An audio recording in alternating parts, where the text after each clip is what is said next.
Noquean al líder del Partido Verde. Matan a policía frente a turistas en Acapulco. Pobladores retuvieron a una diputada y la liberaron tras recibir 9.9 millones de pesos. Estuvieron con esposas, que tengo son moretones. Bienvenidos al Caporal del 2 de agosto. ¡Comenzamos!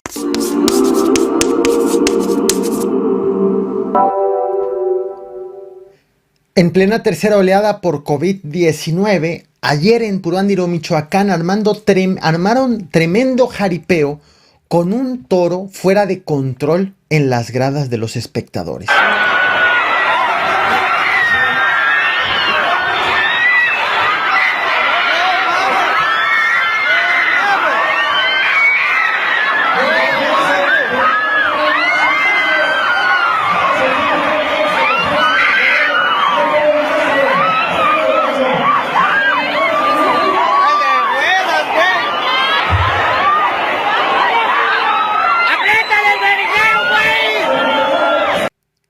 Evidentemente llama la atención el suceso, pero llama la atención también la cantidad de personas que estuvieron reunidas en un mismo punto, a pesar de que estamos en la tercera ola por COVID, por la pandemia en México y en específico en esa entidad. Pues se están registrando cifras récord de contagios, según lo dicho por el mismo gobernador de Michoacán, Silvano Aureoles, hace apenas unas horas, minutos antes de las 2 de la tarde. Nunca habíamos tenido tantos contagios, ni siquiera en la primera ola de contagios que sucedió por allá por el mes de marzo, abril, mayo del 2020, o la segunda ola que su pico más alto de la segunda ola la tuvimos en enero de este año. Ese repunte hoy está superado con mucho por la tercera ola de contagios. Quiero destacar algo que está ocurriendo en el estado de Michoacán. Silvano Aureoles es un gobernador saliente, está a menos de 2 meses, a menos de mes y medio de dejar el cargo, y siguiendo la lamentable tradición de sus antecesores y de otros gobernadores en otras entidades como el Estado de México, creó de hecho a mes y medio de dejar el cargo 12 notarías en 10 municipios de Michoacán. Son notarías completamente nuevas para repartir. Habitualmente o tradicionalmente los mandatarios salientes los reparten entre familiares y amigos o personas a las que les agradece algún tipo de acción política de favor político. Hoy, justo 2 de agosto, empieza el proceso de selección de los aspirantes a notarios, pero ya se escuchan ciertos nombres que van a ocupar estas notarías notarías que se van a postular, como Eric López, quien fue jefe de la oficina del gobernador, como Teresa Ruiz, quien también encabezó el registro civil en el estado, como Ismael Sigala, quien es hermano del fallecido exsecretario de gobierno Pascual Sigala, o como también Martín García Avilés, quien fue rector de la Universidad Intercultural e Indígena. Algunos de los nombres que empiezan a escucharse como los que se van a quedar con estas notarías. Al menos los 5 gobernadores que estuvieron antes de Silvano Aureoles incurrieron en esta misma práctica de, a unas semanas de dejar el cargo, crear notarías, crear estos tremendos regalazos. Esta práctica, como te decía, se hace también en el Estado de México, lamentablemente con Arturo, el exgobernador. Él creó también notarías, Enrique Peña Nieto, Arturo Montiel, Enrique Peña Nieto, Erubiel Ávila. Bueno, paso al Estado de México. ¿Recuerdas a Luis Miranda?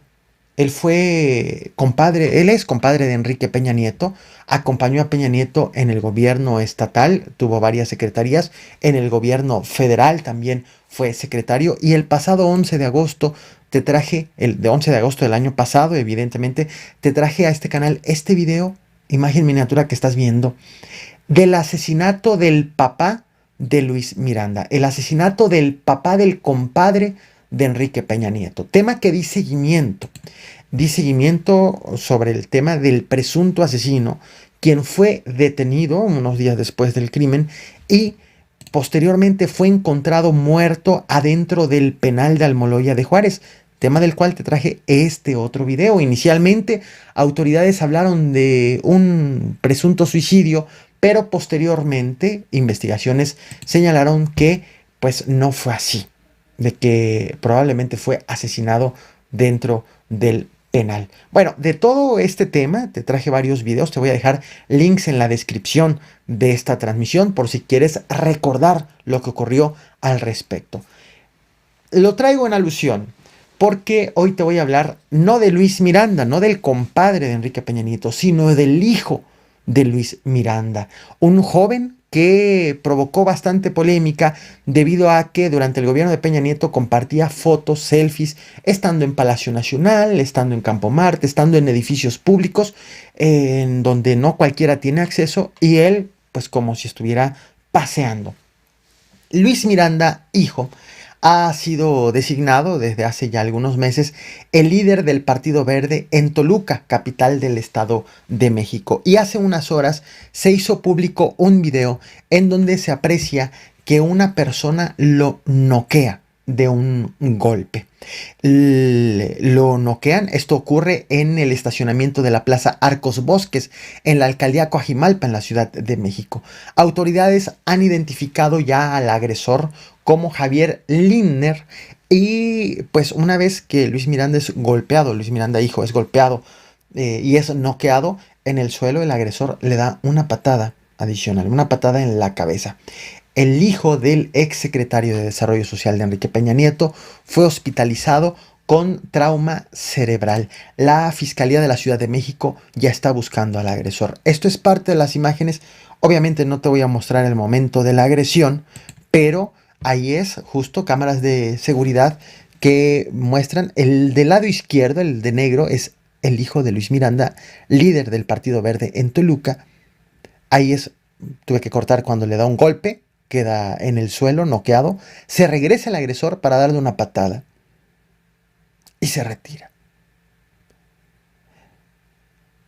Le daré a este tema, obviamente, seguimiento, tanto lo que pueda ocurrir al agresor, dado que hay un antecedente de un agresor del papá del compadre de Peña Nieto detenido y que tuvo, y hasta eso es un presunto agresor, porque murió sin que supiéramos si era culpable o inocente, y murió en prisión. Estaré pendiente de este tema.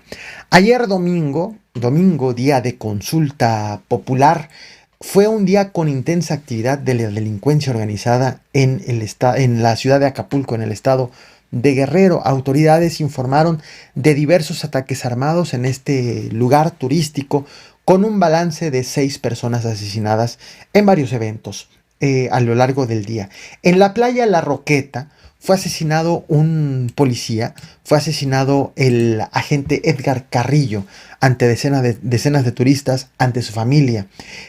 Un tipo de agresión que es cada vez más frecuente, que ocurra a la luz del día en lugares turísticos, frente a los paseantes, a los habitantes de la zona. También en la madrugada fue asesinada una persona en la avenida Constituyentes. A las 7 de la mañana, asesinados 2 trabajadores de una empresa de artículos de limpieza, asesinados a tiros entre Ignacio Vallarta y 18 de marzo. Y en la colonia Simón Bolívar hubo otro asesinado a tiros, así como en la avenida costera Miguel Alemán, cerca de la entrada a la playa Hornitos, otra persona asesinada. Intensa actividad en Acapulco, Guerrero. Atención con la escalada de violencia en la entidad, sobre todo si de por sí ya azotada por la inseguridad, una escalada de violencia que se ha acrecentado desde la jornada electoral, desde el mes pasado a la fecha, de la misma manera como está ocurriendo también en Zacatecas. Te presento a la diputada local de Oaxaca, Yarit Thanos. Ella fue retenida en contra de su voluntad el pasado viernes 30 de julio. Adelante. Bueno, de 5 de la tarde a 8 de la mañana me tuvieron con esposas. Lo que tengo son moretones, me encuentro bien. Sí, necesito ir al sanitario en la campaña y espero que pronto se arregle toda esta situación. Bien, sí. La tarde del pasado viernes, la diputada Yarit Ramos viajaba a Tuxtepec cuando fue interceptada por pobladores de San Juan Mazatlán. Pobladores que mantenían un bloqueo en la carretera federal 185, la carretera transísmica. Ellos protestaban porque aseguran que el alcalde de San Juan Mazatlán no les había entregado recursos económicos desde hacía ya algún tiempo. Entonces, recursos del ramo 33, y estaban bloqueando la vialidad para presionar al alcalde para la liberación de esos recursos. ¿Qué ocurrió? Vieron a la diputada circulando por la zona, la retuvieron, la esposaron como una medida de presión adicional para exigir el pago de esos fondos federales que debieron ser depositados por el alcalde Macario Eleuterio Jiménez. Como te decía, la retención de la diputada fue una medida de presión adicional. En respuesta, el alcalde firmó una carta compromiso, ofreció dar el pago pendiente y acordó hacer este pago con los habitantes de las comunidades de San Juan Mazatlán, de Rancho Juárez, de Los Valles y San Antonio del Valle. Finalmente, luego de este acuerdo, luego de que llegó el lunes, porque el acuerdo fue firmado ayer, pero el depósito no lo pudieron hacer ayer por tratarse de domingo, finalmente este lunes se informó de la liberación de la legisladora retenida. Esta información ha sido confirmada, como lo ves en pantalla, por la Secretaría General de Gobierno del Estado de Oaxaca. También fue liberada la vialidad que mantenían retenida. El precio de la liberación fue el pago del monto pendiente por entregarle a los pobladores. 9,900,000 pesos de fondos federales del ramo 33. Ese ha sido el dinero que han acordado entregar, que presumiblemente ya fue entregado. No se conocen a detalle las cláusulas del acuerdo, pero ha sido justo lo que han obtenido los habitantes que retuvieron a la diputada en un manejo de recursos que evidentemente requiere revisión, saber por qué se ha estado retrasando. Información que te estaré trayendo más adelante en mis redes sociales y en este canal. Este fue el último video de la diputada local antes de ser liberada, cuando aseguraba que incluso estuvieron a punto de golpearla. Te voy a dejar los links de todos los videos que he hecho alusión en esta transmisión en la descripción de esta transmisión. Esta diputada, como te decía, fue liberada ya tras el pago de 9,900,000 pesos. Veamos y nos vemos a rato con más información. Invito a mis amigos que entiendan que yo no soy Macario para que me traten como me están tratando. No es correcto. Hasta ahorita, si no llegan ustedes, no me dan permiso de darme un alimento. Ya llegaron varios amigos a darme alimentos y los han corrido. Igual me amenazan. En la mañana amanecimos queriendo amarrarme y una persona quería golpearme. Si no es que me defienden gente buena que también es parte de este movimiento. Y hoy ya hay acuerdos. Mañana mismo quedarán el depósito que debe el presidente municipal